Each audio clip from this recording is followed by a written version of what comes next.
portanto que nós somos umas fraudes. O que é o síndrome do impostor? Pronto, se calhar fomos irmãs de outra vida. Comparo-me e desvalorizo-me por comparação. Comecei a sentir que eu deveria estar mais satisfeita do que aquilo que efetivamente estava. Se eu não for assim, como é que eu vou evoluir? Como é que eu vou ser melhor, fazer melhor? Porque essa é uma das perguntas que mais as pessoas fazem. O que é que tu me vais responder, Filipe? Sobrevalorizamos a motivação. Alguém que... Eu concordo tanto. Tu precisas de fazer coisas que te deem prazer e de ser feliz. Sim, contudo...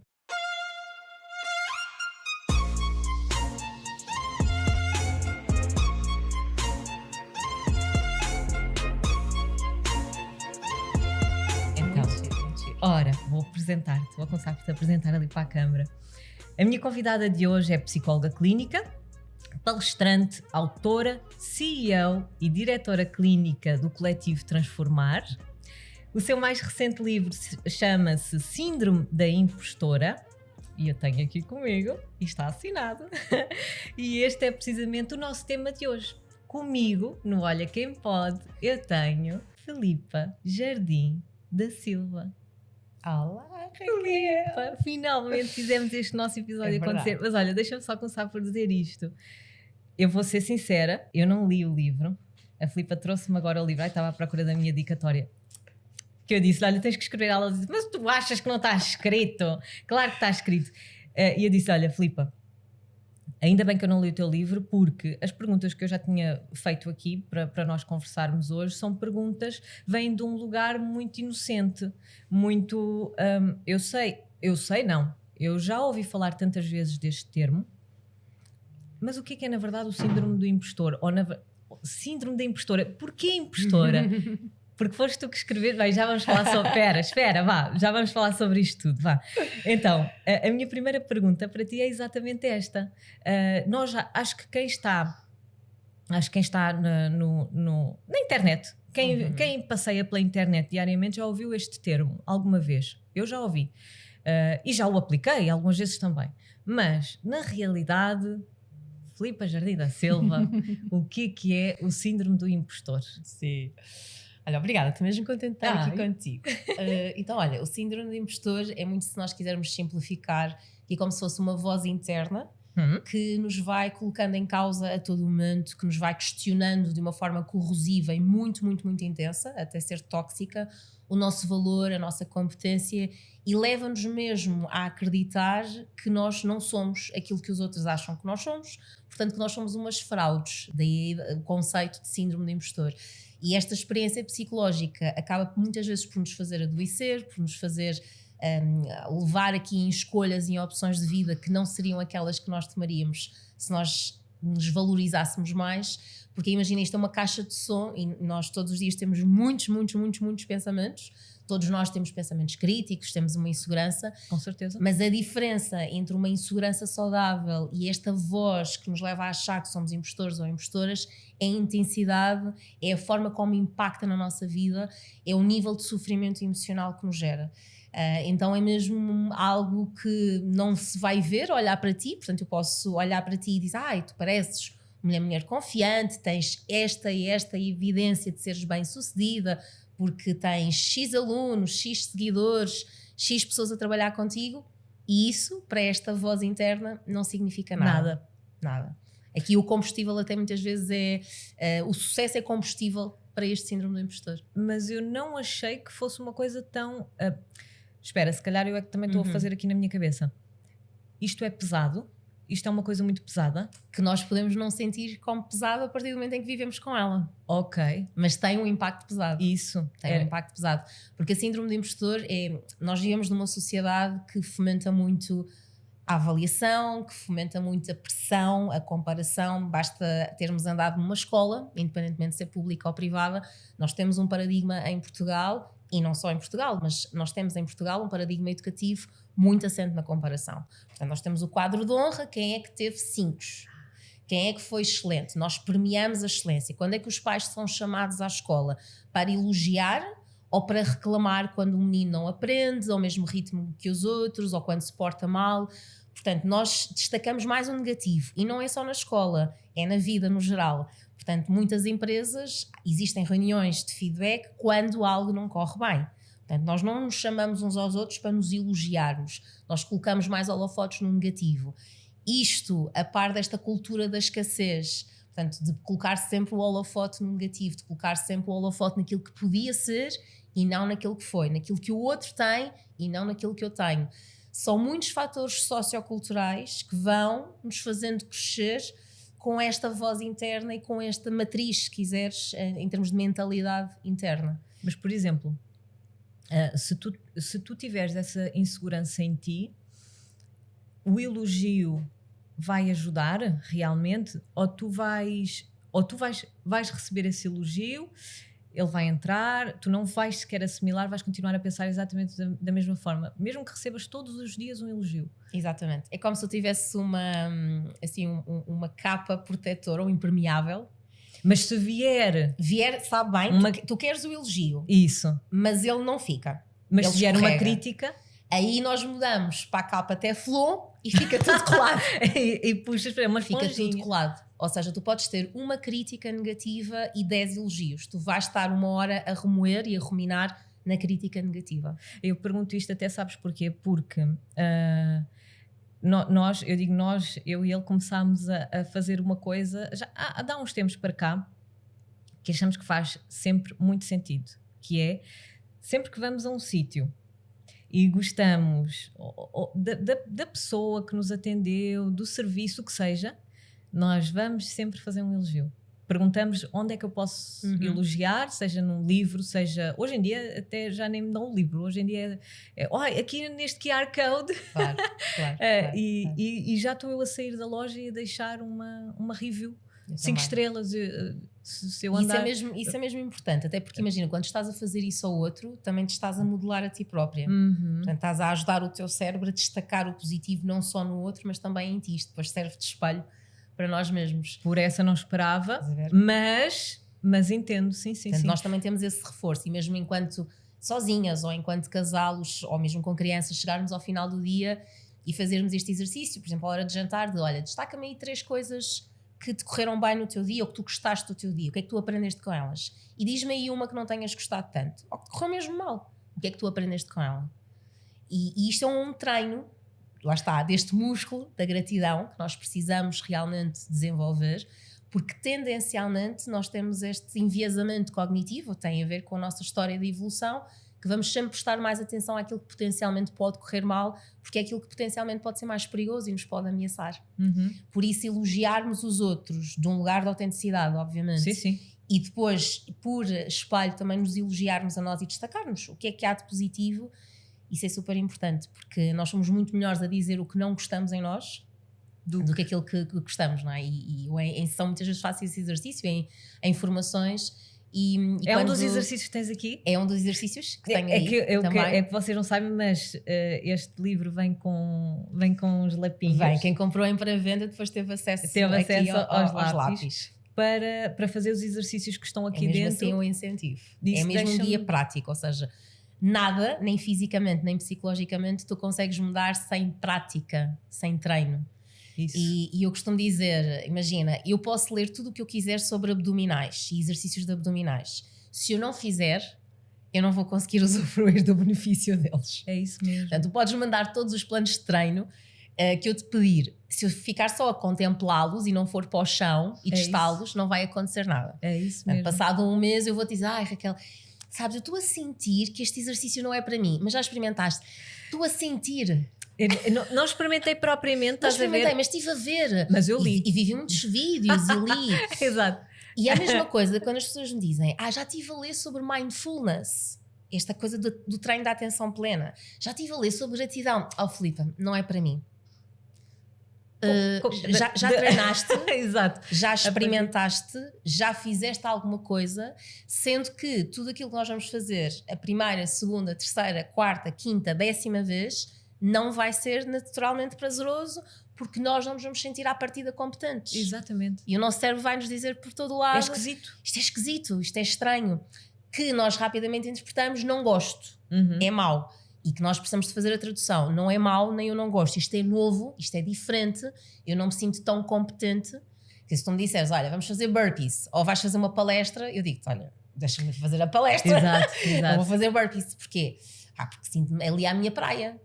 Mas se calhar o que eu precisava mais era dos burpees. Exato. Eu consigo fazer uma ponte, estava-te a ouvir a falar e estava a fazer mesmo uma ponte muito direta com o exercício, porque é exatamente assim. A pessoa vai fazer uma vez, 2 vezes, eu não gosto, isto custa, dói, e agora? E não, sabes? E esquecem-se que daqui a um mês, depois da repetição, elas vão estar muito melhores do que estavam no início. Exatamente. Só que tiveram que passar por tiveram que praticar. Nós sobrevalorizamos a motivação demasiado. Alguém que... Eu concordo tanto, sabes? Em tudo na nossa vida. Raquel, como é que eu posso ter motivação para treinar? Como é que eu posso ter... Mas como é que eu me vou apoiar na motivação? Isso para mim é uma pergunta muito esquisita, porque não dá explicares isto a alguém, depois tem que ser com muito cuidado também. Claro. Porque as pessoas valorizam tanto esta questão da motivação, aprenderam a falar sobre a motivação e a apoiar-se na motivação, que esquecem-se que não é a motivação. A motivação está lá durante uns segundinhos, acabou, vai embora. E agora tem que ser a tua força de vontade a levar-te para a frente. Sim, nós tivemos durante muitos anos esse discurso da motivação, e isso depois alia-se à questão também hoje utópica do prazer, que é, tu precisas de fazer coisas que te deem prazer e de ser feliz. Sim, contudo, nós também temos a necessidade de aprender a tolerar algum desconforto, e isso faz-nos bem, é uma necessidade psicológica. Sem dúvida. Termos algumas doses de desconforto, tal como termos doses de prazer. E olha, posso dar o exemplo, eu agora neste momento estou a fazer um programa de 8 semanas de mindfulness, de treino de atenção. Já tinha feito em 2017 e agora estou novamente a fazer com o mesmo instrutor. E, estás a fazer tudo. Estou a receber. Portanto, são uma sessão de 2h30 por semana, é um programa dos mais certificados, mesmo de redução de ansiedade e de stress, onde tu vais treinar o músculo. E eu já tinha feito em 2017, mas senti, olha, vou voltar aqui a olhar novamente e a permitir-me receber novamente isso, e estou novamente noutro grupo, com outras pessoas, e que bom é que é. E esta última terça-feira, este grupo está a acontecer lá na Transformar, na nossa sede em Lisboa, e cheguei lá e vinha assim, tipo, tenho agora o grupo. E uma colega minha disse-me, estás com imensa vontade. E eu disse, olha, não estou. Confesso que não estou. Hoje não estou. Estou com menos 100 vontade de ir ao grupo. E ela, mas isso não achas que isso é mau sinal? Eu disse, não.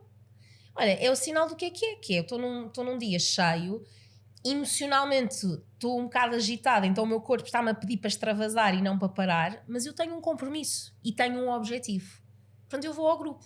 E eu sei que vou sair de lá melhor do que aquilo que entrei. Portanto, eu tenho um compromisso, e é esse compromisso e os objetivos que eu tenho com este grupo que me levam, por exemplo, neste caso, a cumprir com o calendário. Mas sabes que eu acho que é exatamente essa a minha forma de pensar quando não me apetece fazer alguma coisa e eu preciso ir fazer.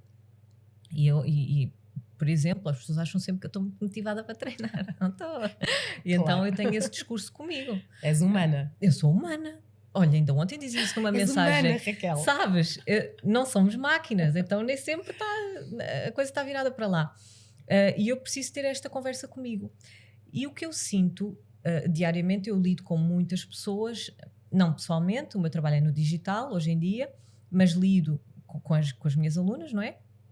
E eu percebo uma coisa, que é, há muito automatismo. A pessoa está já robótica, automatizada para fazer algumas coisas e para fugir daquilo que pode. Então, há muito esta falta de discurso, autodiscurso, para te levar a que consigas fazer aquilo que precisas, que está planeado para o teu dia e que não tens vontade de fazer, mas precisas de ir lá fazer. Ninguém tem vontade também de se levantar de manhã, com certeza, num dia de chuva, com muito frio, para sair para ir trabalhar. E se tiveres que apanhar transportes, pior ainda. E os miúdos para levar à escola e o que seja. Mas temos que fazer. Então, porquê é que nós não vamos ter esse discurso para aquilo que precisamos e que nos faz bem a nós? Ir treinar não é uma obrigação, mas é uma coisa muito necessária. Então eu acho que este discurso é o que falta para muitas pessoas, não é a tal da motivação. Claro, eu concordo plenamente contigo, mas ao mesmo tempo, lá está, nós estamos numa era da exaustão, é? Portanto, pós-revolução industrial temos vindo a caminhar cada vez mais para aí. Portanto, o que é que tu fazes? Portanto, estamos neste piloto automático do fazer. Isso. Ganhar dinheiro, porque tens que.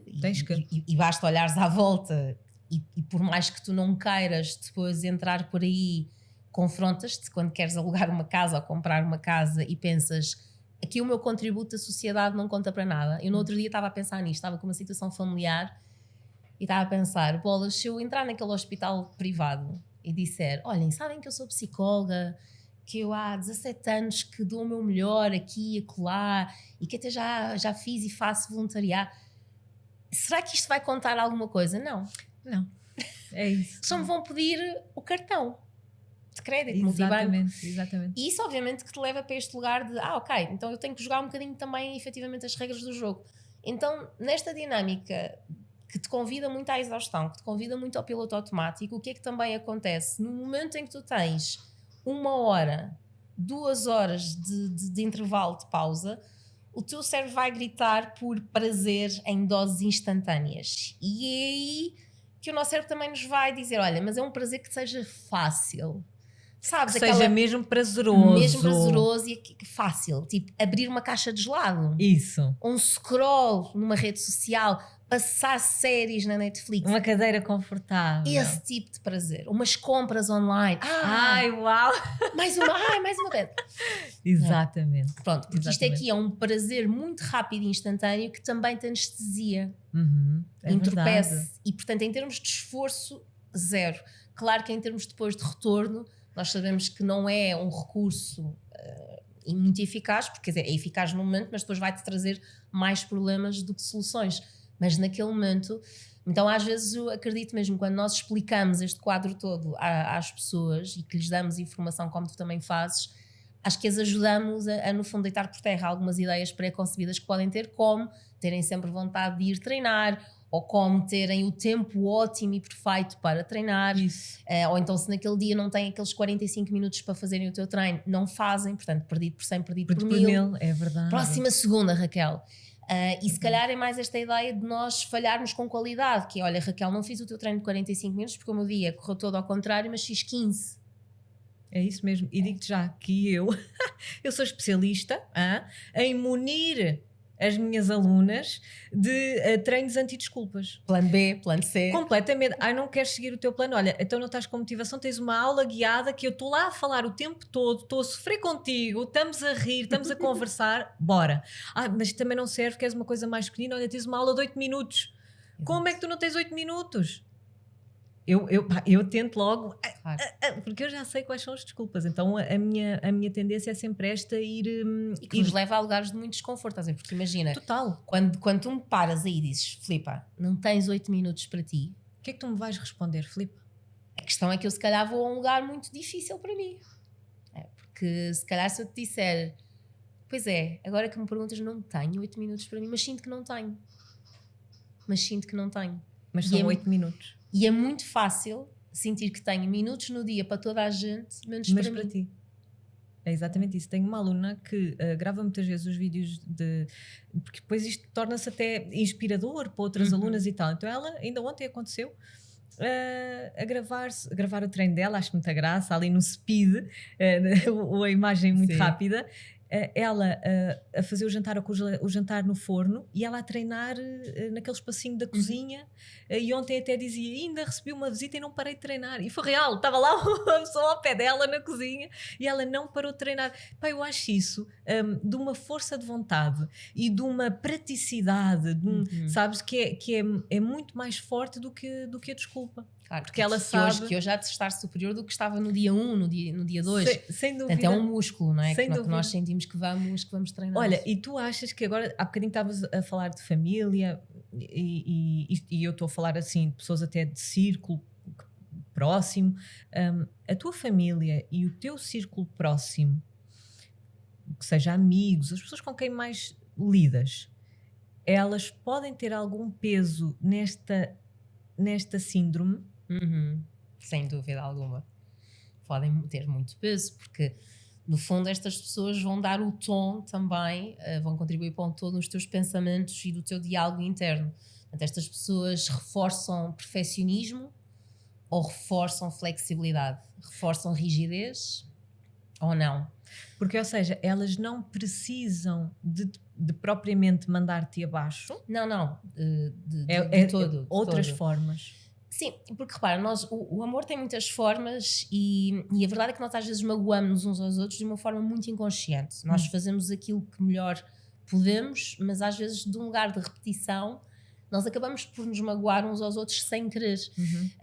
E por exemplo, na escola primária isso aconteceu muito, tinha uma professora excepcional, mas a partir do momento em que percebeu que eu era realmente muito boa aluna, passou a ativar ali os tais botões, os botões da supremacia. E, portanto, se no primeiro ano eu recebia parabéns por cada excelente e mais um excelente e mais um excelente, a partir de uma determinada altura, no segundo ano, eu comecei a receber um excelente e dizer, bem, vamos ver se vais manter. Não é? Pronto. E, portanto, é muito fácil as pessoas também te elogiarem por aquilo que tu fazes e não por aquilo que tu és. Vamos imaginar, eu sou uma cuidadora nata.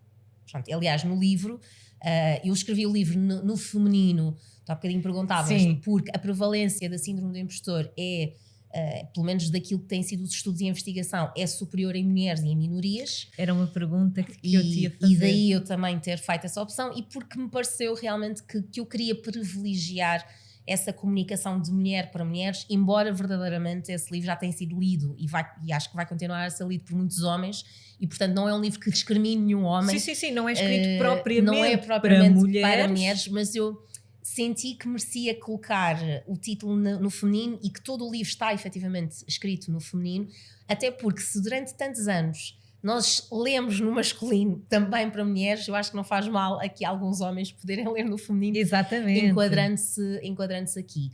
E eu falo sobre isso também de um lugar de primeira voz. Eu sou uma cuidadora nata, eu durante anos e o meu... Se quiseres, o meu piloto automático é cuidar. O meu piloto automático é assegurar que o outro está bem. E depois, portanto, camadas, escola, de ser muito boa aluna, o que é que isso fez? Carregou nesses botões de atenção. No meu caso, as pessoas gostam de ti e tu vais deixar os teus pais orgulhosos se tu fores boa aluna. Portanto, filha única, não por escolha, mas enfim, por questões da vida. Portanto, tudo, os holofotes em mim. Portanto, os meus pais estarem bem ou não depende unicamente de mim. Da Filipa. Pronto. Como é que uma criança aos 6, 7 anos pode deixar um pai ou uma mãe feliz? Pode se comportar bem, pode não se sujar, pode não dar problemas e pode ter bons resultados na escola. Foi isso que eu fiz. Check, check, check. Só que isso que inatamente, eu não pensei em fazer isso aos 6 anos, não é? Tu simplesmente fazes em busca de amor, ou porque percepcionas que há ali outros desafios e queres compensar as pessoas que tu tanto amas, compensando do outro lado. Portanto, ela vem cansada ou chateada do trabalho, eu aqui vou-lhe dar coisas para ela ficar mais feliz. Isto depois é uma contaminação, porque de repente aos 15 anos tu estás sempre a rir e as pessoas já se habituaram a que tu és a amiga sempre disponível, e aos 20 anos tu és a colega que empresta os apontamentos todos, e aos 28 tu és a profissional de saúde, portanto, que está sempre disponível, e depois por cima disto ainda és mãe, portanto, são só camadas. São só camadas. E isto é algo muito identitário. Lá está, há bocadinho dizíamos, será que isto é pesado? Às vezes cola-se à tua forma de ser. E por isso é que muitas vezes nós, quando procuramos e quando começamos com apoio psicológico, a ler, a ouvir podcasts, a treinar, a nos colocarmos mais num contacto diferente connosco, a estimularmos e a desafiarmos as nossas formas de pensar e de funcionar, aquilo que nós vamos ter à nossa volta não é necessariamente reforço positivo. Porque eu, por exemplo, quando comecei a trazer nãos para a minha vida e dizer, olha, lamento imenso, mas estou há meia hora contigo ao telefone, sinto que já dei o meu melhor, mas eu neste momento tenho que desligar. Isto não é bem recebido. Não. Isto não é bem recebido. Ou eu dizer, olha... para mim seria, por exemplo, uma coisa impensável de dizer. Não é bem recebido. Eu dizer, olha, não vou a esse compromisso porque tenho um compromisso comigo própria. Isto não é bem recebido. Eu corresponsabilizar o outro e, portanto, em algum momento fiz tudo o que estava ao meu alcance e aquela pessoa continua insatisfeita. Eu dizer, olha, eu lamento mesmo muito que tu estejas assim, mas eu já fiz os meus 50% todos. A partir daqui não há mais que eu possa fazer. Isto não é bem recebido. Não. E, portanto, há aqui muitas camadas, mesmo o facto de, imagina, este meu caminho de ter deixado só de ser profissional de saúde também para passar a ser gestora e líder, na cabeça de muitas pessoas isto é antagónico. ou eu sou boa pessoa, psicóloga, Exato. ou eu sou uma cruel líder e gestora. Eu não posso ser boa nas duas coisas. Não é? Portanto, o universo, a sociedade, a tua família e os teus amigos, quando te conhecem de uma determinada maneira, às vezes sem querer, vão criar expectativas e vão reforçar a perpetuação de alguns hábitos. Mas tu já passaste tu já sofreste desse síndrome? Já. Sim, eu falo sobre isso no livro abertamente. Sim. Eu claramente, durante a síndrome impostora, imagina, é algo crónico. Portanto, esta voz não desaparece de dentro de nós. O que eu sinto é que ao longo da minha vida, para já, que houve um momento em que não tinha consciência disto, portanto, só muito provavelmente no meu primeiro processo psicoterapêutico, ali entre os 20 e os 23, é que comecei a ganhar uma primeira consciência sobre, ok, há aqui pensamentos, ou seja, isto que eu digo a mim própria não é a realidade absoluta, é algo que eu digo a mim própria. Portanto, toda esta decomposição foi assim, ok. Mas nessa altura não sabias que não. Portanto, nessa altura cheguei a desenvolver outros conceitos, só mais tarde, provavelmente já aos 30 e poucos, é que me comecei a tomar consciência de, ok, eu sinto muito assim, eu comparo-me e desvalorizo-me por comparação, eu nunca estou satisfeita com aquilo que eu faço e houve alguns acontecimentos depois da minha vida que eu comecei-me a confrontar com isto de... comecei a sentir que eu deveria estar mais satisfeita do que aquilo que efetivamente estavas.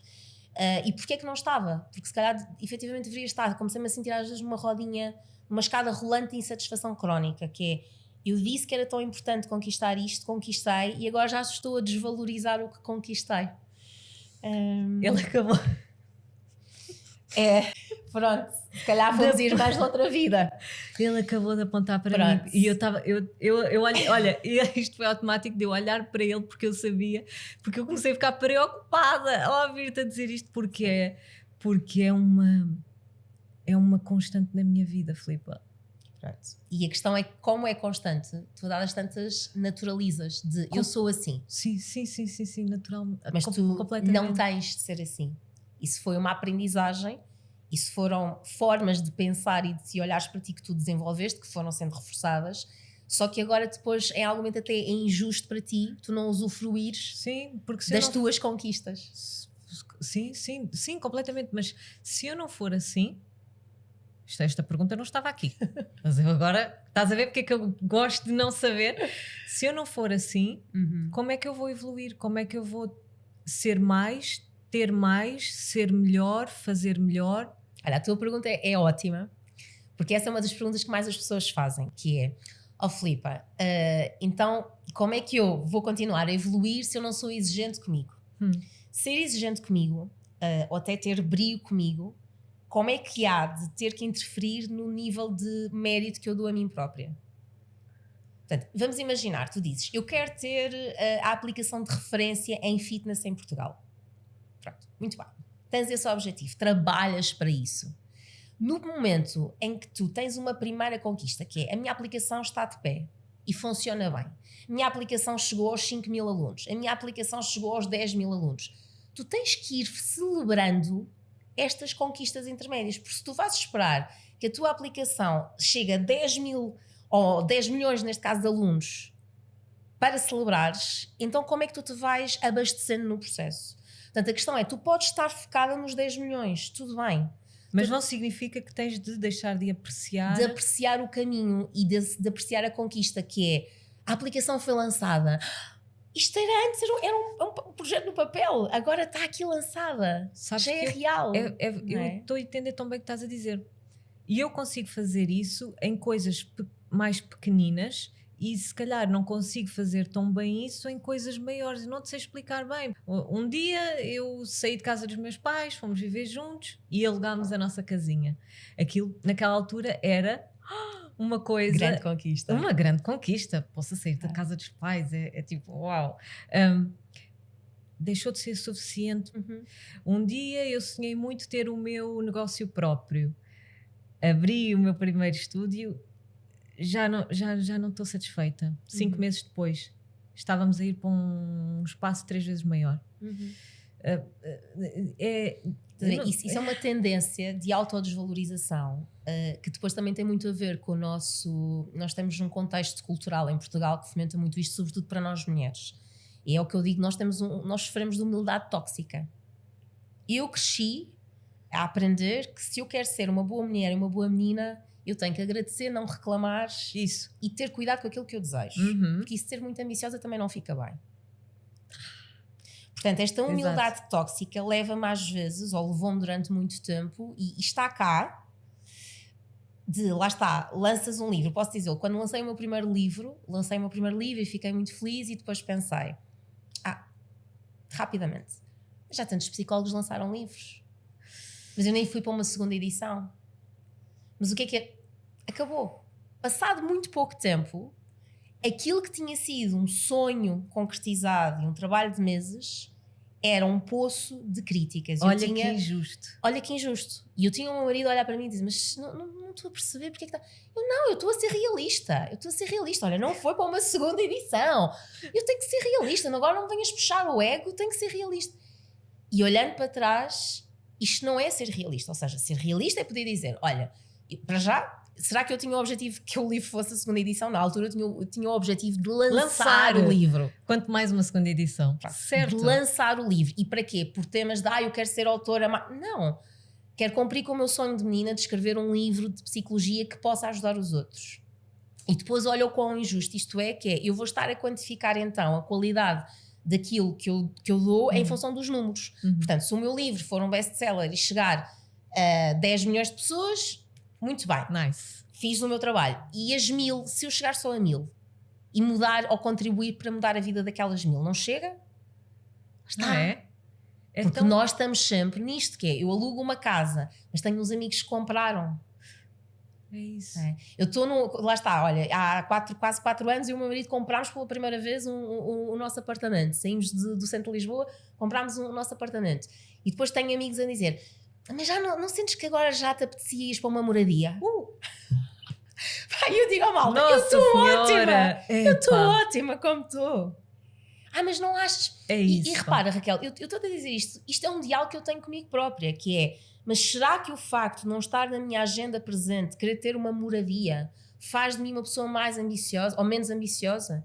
E eu dou por mim a fazer esta pergunta e eu digo, neste momento, se tu me perguntares, gostavas um dia no futuro de ter uma casa com jardim, etc., eu vou-te dizer, utopicamente, sim.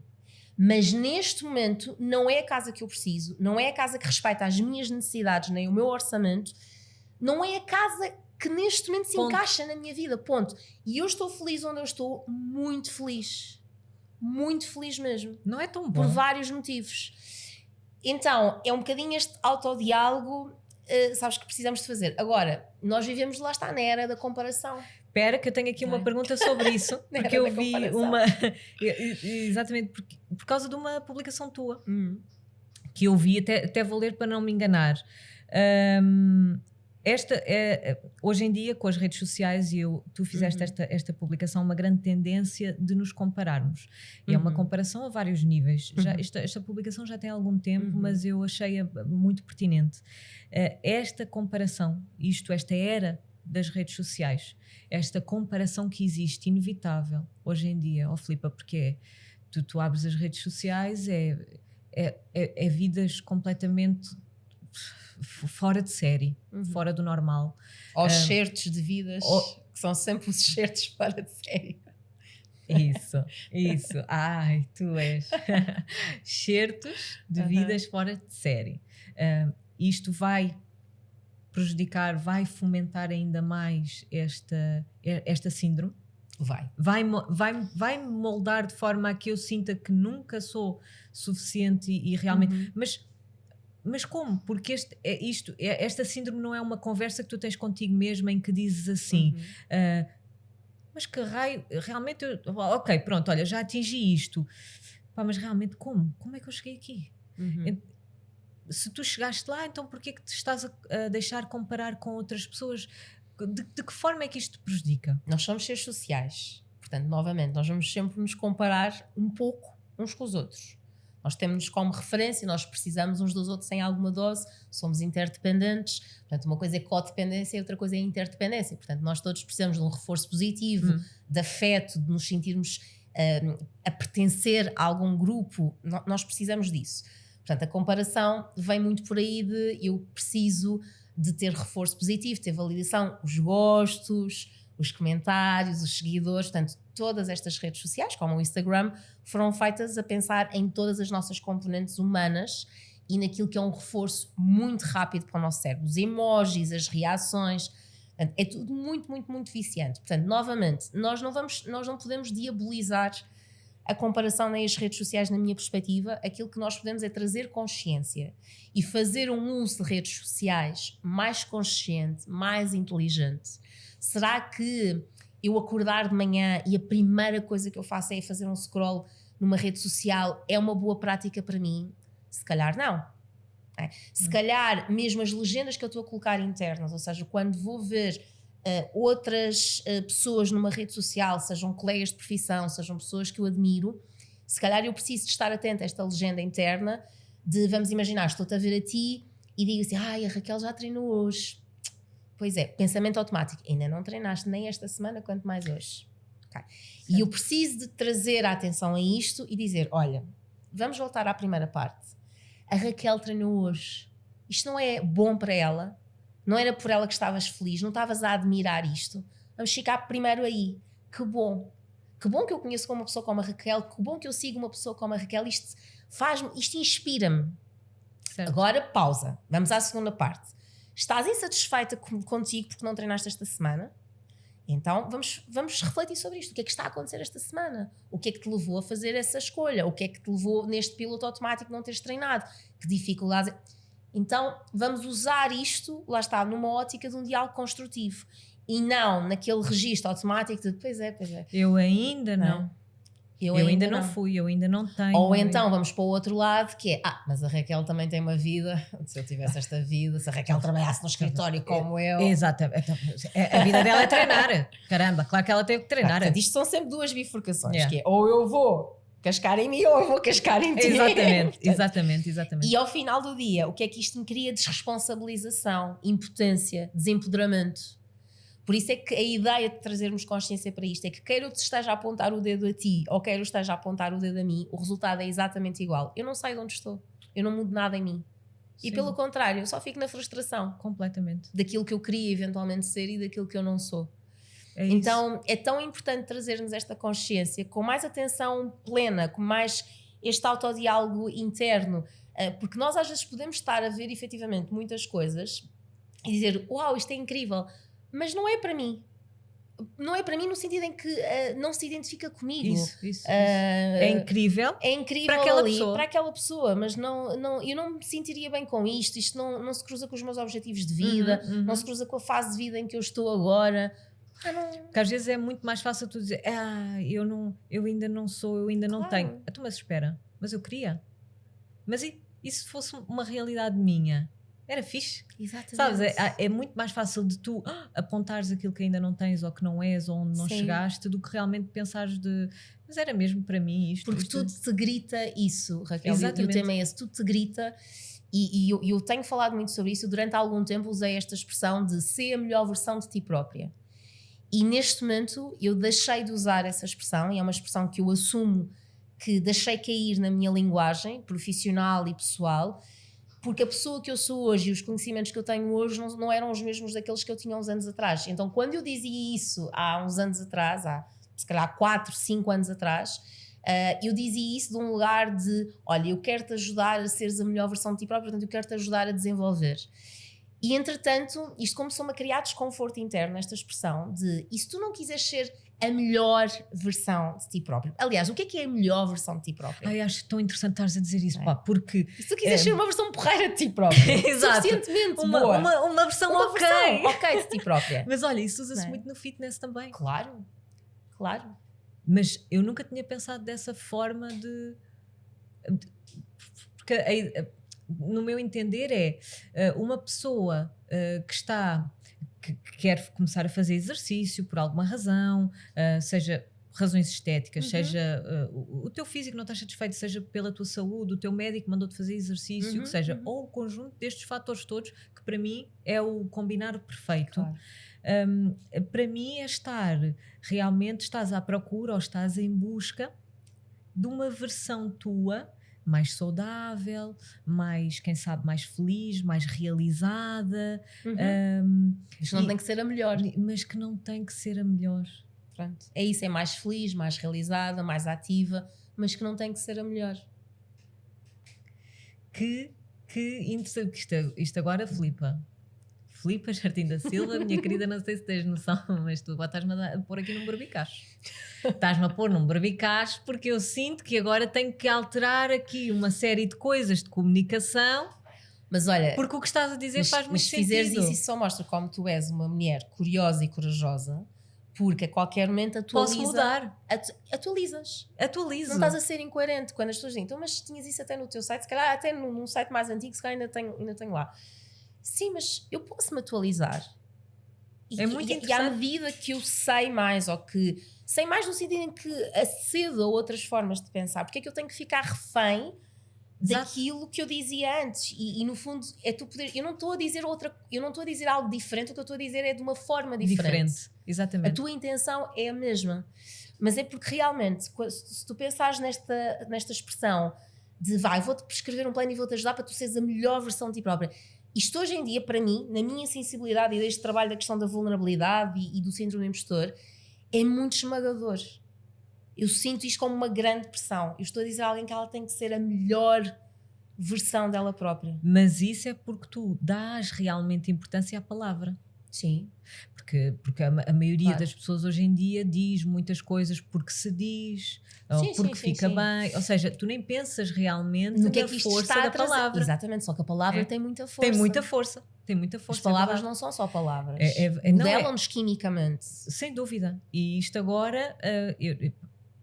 nunca pensei. Estás a ver porque é que eu gosto de não saber os temas a fundo? Sim. Eu gosto de temas novos. Com pessoas diferentes não e temáticas. Exatamente, porque isto obriga-me realmente a... Isto ensina-me coisas, porque eu não venho com nada na minha cabeça. Não tenho nada. Quero aprender. Só tenho perguntas. Sim. Só tenho perguntas. E achei muito curioso, porque realmente... posso não fazê-la 100%, mas realmente eu vou ter muita atenção agora para tentar mudar esta comunicação, porque fez muito sentido, porque como nós dizíamos, podes ser uma versão mais ativa de Exatamente. ti, podes ser uma versão mais saudável, mais feliz, o que seja, pronto, há muitas versões que tu podes ter tuas, que não significa propriamente que tenha que ser a melhor. Até porque quando tu dizes isso, olha, eu vou-te ajudar a seres uma versão mais saudável, mais ativa, mais feliz. A mim isso remete-me a escada, a jornada, a continuidade. Quando tu dizes evolução, quando tu dizes eu vou-te ajudar a seres a melhor, a mim remete-me para a meta. Eu digo, onde é que está a meta? Exato. Em que momento é que eu vou chegar, pôr a bandeirinha e dizer, pronto, Raquel, aqui estou eu na minha melhor versão física. Isso. Isto dura quantos minutos? Exato, cheguei. Está feito, adeus. E isto, a questão da saúde física ou da saúde psicológica, são vários degraus, mas é um caminho contínuo. Que quando as pessoas te perguntam, então quando é que eu vou treinar o suficiente para depois deixar de treinar? Como me perguntam, quando é que eu vou, qual é que é o número de sessões de terapia suficientes para depois nunca mais precisar de... Não é assim que funciona. Há uma pergunta muito injusta que eu sinto que às vezes que me fazem, e eu sinto-me às vezes incomodada com essa pergunta, se a levar de forma leve, levas para o elogio, nice, está ótimo. Mas para mim esta pergunta é uma das poucas que me ativa logo ali que é quando é que eu vou conseguir, como se eu fosse uma atleta, que isto depois também me deixa cá com uma pressão, quando é que eu vou chegar à tua forma física? Quando é que eu vou ter... Em termos de aspecto ou desempenho? Aspecto. E sabe Deus que estas questões físicas, estéticas e tudo mais sempre foram altamente desconfortáveis para mim, porque nunca me senti bem o suficiente, nunca me é a primeira vez que eu estou a dizer isto, nunca me senti bem o suficiente, nunca me senti olha, é a síndrome da impostora no meu lado esportivo, nunca me senti mais musculada, nunca me sentia mais forte, nunca me senti, sabes? Nunca me sentia mais... Houve uma altura que me senti muito focada, mas isso também não era saudável para mim. A longo prazo. Então há aqui muita coisa que me deixa, e quando me fazem essa pergunta eu fico muito triste, no sentido em que, caramba, são 18 anos disto, de treino, de dar importância ao meu físico, à minha saúde, está intrinsecamente ligado, não é? Mas são 18 anos disto, e alguém que começou agora há pouco tempo e que começou noutras condições, e alguém que até já tem outra idade, eu comecei com 17, 18 anos, alguém que já está com quase 40, alguém que já tem filhos, alguém que trabalha, eu não trabalhava, eu comecei, estudava, trabalhava, enfim, a minha mãe fazia a minha comida, eu não me preocupava com nada. Então é muito injusto quando há esta pergunta, porque eu faço este caminho há muitos anos para chegar onde estou agora, com altos e baixos e tudo mais. E é uma coisa que realmente me incomoda. E agora estamos a falar sobre esta questão da melhor versão. Mas podes sempre devolver uma pergunta a essa pergunta. Posso devolver? E o que é que tu sugeres? Eu perguntaria logo, olha, mais do que eu, qual é que é a versão do teu corpo, e se quiseres até usamos inteligência artificial para simular, que tu queres chegar. Porque isto é por ti, não é por mim. Isto é por ti. É isso. Portanto, agradeço imenso que me tenhas como uma boa referência em termos estéticos. Fico mesmo feliz com isso. Obrigada. E fico, porque lá está aquele elogio, não é? Okay. Agora, a questão aqui é quando é que tu vais chegar à forma física que te agrada. Nós as duas, se calhar, não sabemos. Então, lá está, voltamos à ideia. Qual é que vai ser o nosso primeiro objetivo? É isso. Que vamos as duas celebrar. Qual é que vai ser o segundo objetivo que vamos as duas celebrar? Acho isso tão carinhoso, sabes? E estás a dizer isso de qual vai ser o primeiro, a tua primeira meta para nós celebrarmos. Acho realmente muito... Porque é muito difícil, sabes? Lá está, com esta aldeia global que nós temos no ecrã e no smartphone. Todos os dias é muito fácil eu acordar e ver... aquela pessoa perdeu 50 quilos, esta pessoa transformou-se em 3 semanas, em 2 semanas, em 12 semanas, e eu estou no ponto zero. Porque aí tu não vês o trajeto. Não vejo. E isso é um ponto fundamental. Repara, os antes e depois mostram momentos diferentes, não mostram o processo. Olha, ontem, por acaso, estás a falar nisso, pus uma selfie depois do treino, que eu também gosto, não é, destas coisas. Pronto, se não há selfie é porque não treinaste. Eu vi, estavas a treinar e estavas a treinar muito bem, parte superior. Parte superior. E então, eu tenho que ser gosto muito de braços musculados, é uma coisa que eu tenho. E então, pus assim a foto com o meu braço musculado, depois do treino, tem aquele pumpzinho bonito. E eu escrevi assim uma coisa, porque é isto que eu sinto. Eu nunca tinha dito isto realmente às pessoas, eu acho que é uma coisa que é interessante explorar, que é, esta selfie tem aqui também uma melhoria dos indicadores de saúde, tem autoestima, tem felicidade, tem alegria, porque eu dava com um mega sorrisão, porque o treino deixa-me assim, tem confiança, tem isto tudo, só que não se vê. Há muita coisa que está por detrás daquilo que nós vemos nas redes sociais, para o bem e para o mal, que as pessoas não veem, que nem sequer pensam e que nem sequer valorizam, mas que elas estão lá e que fazem parte do processo. Então nós não podemos simplesmente querer aquele antes e depois automático que nós vemos, amanhã isto não nos vai acontecer, e temos sim que, no meu entender, temos que desfrutar e temos que aproveitar da jornada, de tudo o que nós vamos conseguindo arrecadar com aquela nossa meta, aquele percurso que nós vamos fazendo. Há muita coisa que vai agregar esse trajeto e que vai ser tão bom e que nos vai fazer tão bem e que se calhar até com o tempo vai mudar a nossa visão do que nós queríamos quando começámos. Se calhar já não é o que vamos querer agora que estamos a meio do caminho. E eu acho que aproveitares isto e saberes valorizar isto é realmente muito, muito importante. E se calhar agora leva-me a uma outra pergunta que eu tenho para ti, que é a síndrome do impostor, da impostora, pode fazer com que tu não hajas, pode bloquear a tua ação, pode fazer com que tu, por exemplo, já chegaste a determinado ponto, estás bem até, mas queres qualquer coisa mais, só que esta dúvida que tu tens aqui contigo não te permite avançar. Ela pode fazer-te isto? Pode e faz. E faz, ok. Faz. Exemplo, Vamos imaginar que a minha síndrome de impostora me diz que para eu ser suficientemente boa mãe, tenho que ir buscar os meus filhos a determinada hora e ficar com eles um determinado tempo e fazer atividade A, B e C com eles. E isto com o trabalho esmaga-me, por exemplo, a possibilidade de ir fazer desporto. O que é que vai acontecer? Eu vou me inscrever em ginásios, subscrever apps, pedir treinos personalizados e eles vão acontecer, eu vou colocá-los em prática? Não. Porque eu não quero, eu quero muito. Mas há qualquer coisa em mim que me grita mais alto que aquilo é mais prioritário do que isto. Então, quando é que isto vai desempatar? Provavelmente quando eu arranjar uma lesão grave. Aqui se calhar vai desempatar, por exemplo. Outro tipo de bloqueio, vamos imaginar, estou no meu mundo de trabalho e recebo uma proposta, uma nova oportunidade, um novo cargo, até para ir falar a algum lado. E automaticamente vem a voz de: tu estás completamente maluca, tu ainda não estás nesse patamar, tu ainda não tens a preparação suficiente, ou não tens a idade suficiente, não, ainda tens que ir fazer primeiro aquela formação. Não. Vou dizer que não. E no dia seguinte descubro que a pessoa que aceitou é muito menos preparada do que eu. Isso. Mas aquilo bloqueou-me.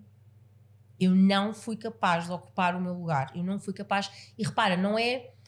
há dias perguntaram, então, mas e se eu não estiver suficientemente, efetivamente preparada? Realmente se não preparada. Yeah. É diferente porque aqui há um peso diferente. Ou seja, uma coisa é eu não estar, pá, que chatice, olha, gostava tanto, mas realmente não. Imagina, convidavam-me agora para ir fazer uma palestra lá fora em inglês, das duas uma, é daqui a 2 semanas. Eu dizia, ok, tenho 2 semanas, não vou treinar em força o meu inglês para me sentir mais capaz. Se me dizem que é amanhã, eu vou dizer, olha, neste momento não vou aceitar. Preparada. Não estou suficientemente preparada. Pronto, não estou com a capacidade de oratória suficiente para amanhã. Daqui a 2 semanas eu dou no litro e tudo bem. Amanhã não. Mas eu sinto leveza. Outra coisa é, se eu tiver um grau de preparação para aceitar amanhã e começar, eu vou dizer que não, mas eu sinto que estou a lutar contra mim mesmo. Então isto é... Tu tens aqui, no teu índice, existe realmente uma diferença entre insegurança e síndrome do impostor.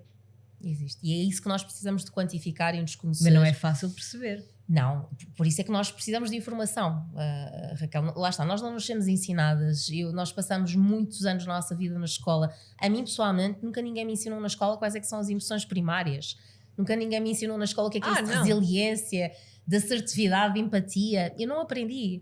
Não é? Portanto, eu vejo agora o meu filho de 6 anos e meio, quando está a ter e tem todas as semanas a sua aula de educação emocional e portanto, vem a falar de conceitos de empatia, de amizade e de tolerância. Quer dizer, maravilhoso, não é? O facto de eu já lhe ter dado a oportunidade de ele ter, como ele chama, a sua treinadora de emoções, onde vai de 15 em 15 dias, portanto, eu sou psicóloga, onde vai de 15 em 15 dias treinar a regulação das suas emoções e chega a casa e fala sobre isso. E ele com essa idade, ele consegue então identificar quais são as emoções que ele... Pá, eu acho muito engraçado uma criança tão pequenina estar a falar sobre isto, realmente. Assim é que deveria ser. A realidade é essa, não é? Nós precisamos de estimular isso. Porque olha, mesmo mais precocemente, mesmo quando uma criança tem 1 ano e tal, 2 anos e tal, 3 anos e tal. Eu tenho 2, portanto, eles, 2 rapazes estão com 6 anos e meio, 2 anos e meio. O mais novo não consegue ainda pôr por palavras, mas eu noto que é completamente diferente quando eu faço um espelho com empatia. E portanto, quando ele está, por exemplo, muito zangado, eu digo, Matias, tu estás zangado, não é? Ficaste zangado por causa disto e disto, não é? Estás zangado, olha a tua cara, olha as tuas mãos, estás mesmo zangado, não estás? Isto ajuda-o a baixar a intensidade da emoção. E ele faz... Ai, meu Deus! Ou quando está triste. Pronto, que é completamente diferente. Se eu olhar para ele, pá, estás aí com uma birra, parem lá com isso. Isto é explosivo. Portanto, o meu papel enquanto adulta é ajudar este cérebro imaturo a corregular-se. E nós, se não tivermos essa ajuda, vamos nos tornar crescidos imaturos, que é o que mais há. Então tu és psicóloga em casa? Não. Eu em casa sou mulher, mãe, mas obviamente... Mas estás treinada para reagir. E sabes que, ainda bem que disseste isso, que há muitos amigos meus que dizem, estás aqui como psicóloga ou como flipa? E digo, olha, eu não consigo retirar de mim recursos e ferramentas que entretanto já desenvolvi. Bem, isto é a mesma coisa, imagina, vais fazer, estás na praia e estás com uma postura mais direita, portanto essa postura, e vão dizer, então Raquel, estás aqui para filmar. Exato. Não, ou seja, já é a minha postura consciente, não é? Estou só a ser. Mas ali claramente sou mãe e sou mulher, mas eu sinto é que realmente é uma escolha nossa e eu escolho todos os dias desenvolver a minha inteligência emocional e desenvolver estes recursos e estas competências e sinto que lhes devo isto e que é uma coisa que é importante para mim, ser consistente.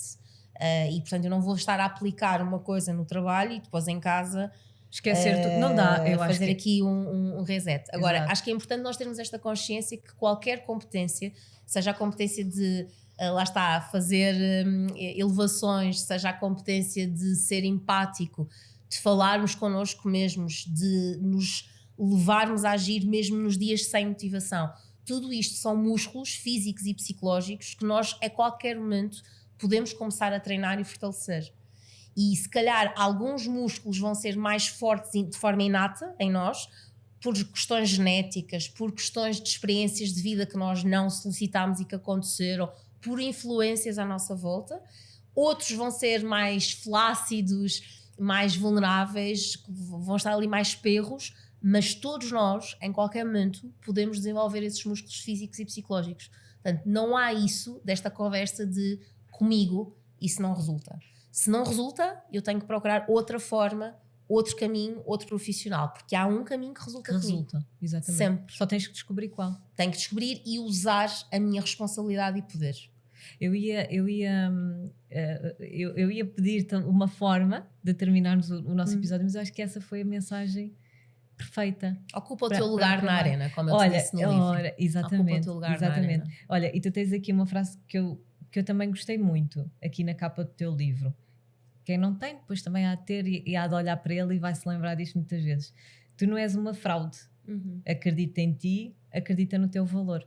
Eu gostei mesmo muito desta frase. É daquelas que, como está logo na capa do livro, é muito fácil de tu ires lendo e relembrando. Sobretudo eu acho que depois de terminar o livro ela vai fazer ainda mais sentido. Sem dúvida. E vai-nos dar mais ferramentas. Segunda edição? É verdade. Nossa! Agora que eu reparei, nós estávamos há bocadinho, estavas a falar do teu primeiro livro, que tu querias uma segunda edição e tudo mais, e olha, segunda edição de... Caramba, Filipa, fogo, olha, muito parabéns, feliz. Imagino que sim, mas gostei tanto desta frase que realmente é uma daquelas que eu acho que vou guardar para mim e também a tua dedicatória aqui dentro, porque realmente acho que eu vou ler para as outras pessoas ouvirem, porque ela não serve só para mim, não serve, eu acho que é uma mensagem muito bonita. Olha, então aqui dentro, para terminarmos, eu ficava aqui, eu sinto que vamos precisar de fazer outro episódio, não sei se para continuar este tema, mas para falar de outros temas, porque acho que a psicologia é tão necessária, interessante, tão urgente falar sobre estes temas e abrir, expandir a nossa mente para estas questões que a psicologia e as consultas de psicologia e o que seja, e este acompanhamento não serve só para quando estamos mal. Houve um episódio qualquer em que falámos sobre isto, alguém que falou que faz terapia, e realmente é verdade, não é quando estamos mal, é para acompanhar na nossa vida. Então vou terminar aqui, mas vens noutro episódio. Quando quiseres. Ai, meu Deus. Então vá. Querida Raquel, que o medo de errar possa dar lugar mais vezes à coragem de arriscar. Ousa ocupar o teu lugar na arena da vida. Achei isto tão maravilhoso olha, é uma frase que eu vou guardar mesmo para mim e fico muito feliz por teres escrito aqui, porque ela serve para todas as pessoas. Para todas as pessoas. Uma frase muito bonita. Obrigada, Filipa, por teres vindo. Estou tão... Este episódio foi tudo e mais alguma coisa. Estou muito, muito feliz por teres conversado aqui. Está ainda bem. Contigo. Mas vamos voltar, de certeza. Vais ter que voltar aqui.